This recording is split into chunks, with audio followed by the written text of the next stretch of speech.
Hi, welcome to the Yobli's Grace with Iyobusa Favor Ohombamu.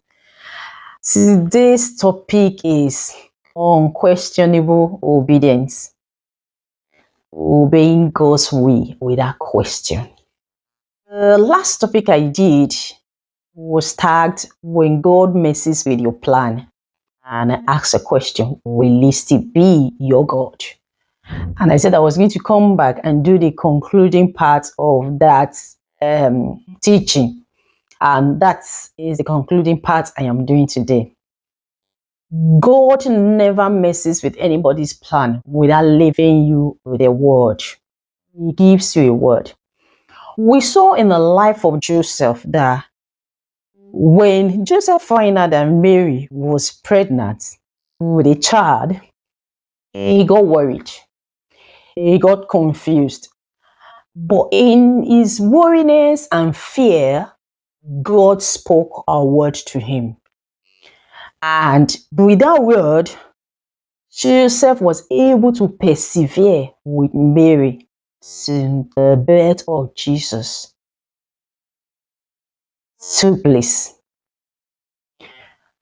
when things are not going well, when God chooses to change or alter the course of your plan, He will speak a word. Just that most times we are not quiet enough to listen, or we are not sensitive enough to do as He says. When the brook dried up, Elijah was asked by God to move forward. And where was he even moving to? To a widow. And there was famine in the land. And yet God has said, go to the widow. And in Zarephath, I think. So he obeyed and he went without question. Because many things will come to your head at that time, like, why would God not say I should go to a widow? Why would this widow? You ask questions.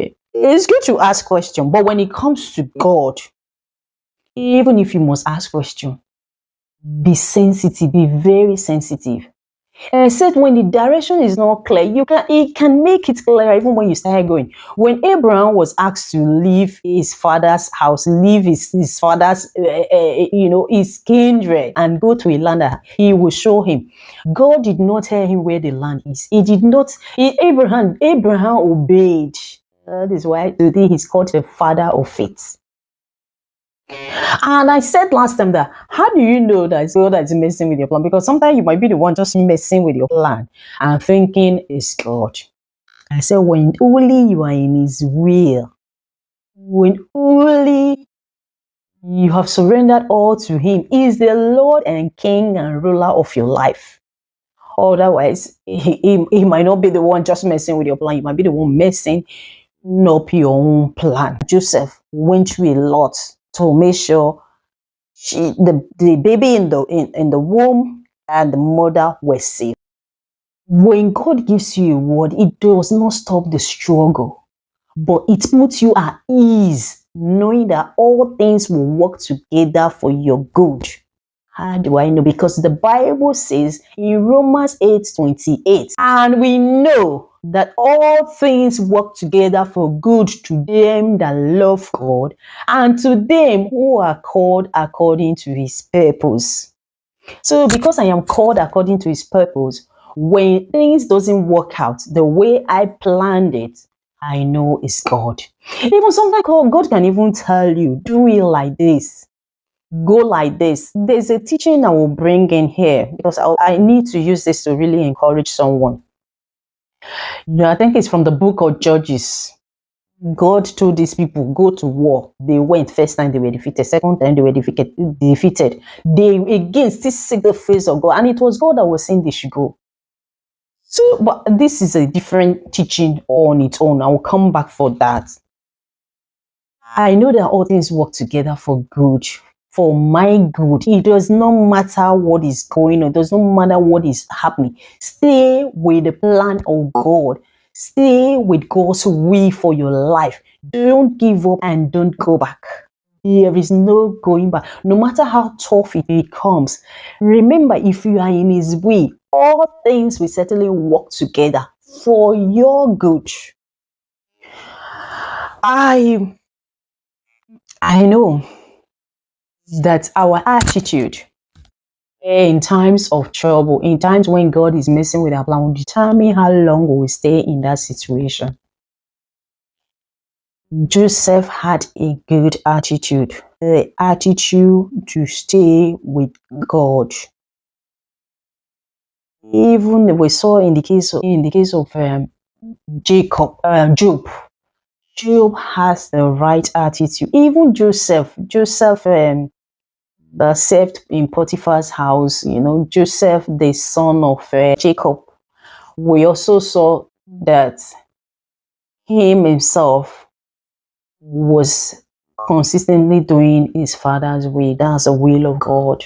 And that's why he was able to get to his promised land. So when God is messing with your plan, what would your attitude be? When God gives you to marry, maybe it's not really what you want. Your plan, your imagination wasn't this kind of person. Will you persist with this person? If God says, well, this is the one I want for you. Sometimes you look at beauty, sometimes you look at appearance, sometimes you look at influence and affluence, sometimes you look at background, you look at there are a lot of things you consider. But again, if that is not the God's plan for you, and it's just sometimes there a woman that will help you persevere, a woman that will help you succeed in life, may not have all the quality you have mentioned, may not even have up to 1/4 of the quality you have in mind at the beginning. But by the time you go into that relationship with the right attitude, success is sure. And at the end, heaven is sure. When we're in the will of God, everything may not really be rosy or looks perfect at the beginning, but God has a way of perfecting things that are pertaining to his children, things that concern his own children, because his thoughts towards us are always of good and not of evil. Stay with God. Look up to him as the author and finisher of your faith. Till I see you again, stay blessed and bye.